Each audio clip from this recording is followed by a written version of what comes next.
Manipur manungda Manipur thaba yaroi haina security force na thingba thamlakibagi thawong aduda chenaba sing masana khangna famthada o haibu dimanda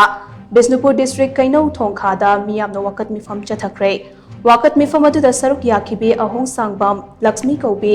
apunba maira palbi lup Kainau ge thawmi aman hai Manipurda mitopna langoi chanlaktuna isagi iramdamda ningtamna chatpa yaroi hairakliba ase aikhoibu government of India na kari oina ubana no haibdo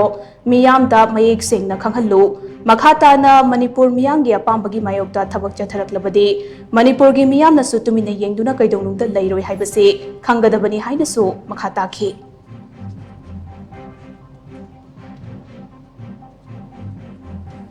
Ima lebak Manipur bu singarakpa kainaba machet tanaba honarakpa taragadi akhoi iramdangi Manipur gi iraicha khudingmangna punna ima lebak ki damakta akhoi punna lanthengmunagani punna khofam amatta oina chena lepminagani haidana akhoi na lepchari khofam asida lepchari akhoi punna ingna chingna lebak Manipur tami ngasi asida akhoi gi ima lebak Manipur gi ima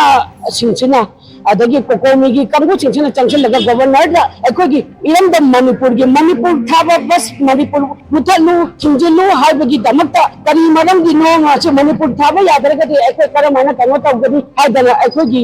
governor amadi chief secretary ching asida akhoi haiba changuba matam asida mayamna changchalagan ihawa ma hawbiraga akhoi acho kanji haibagi damakta acho mana tabata Manipur lebak achi mathang achung kaiba tarane ba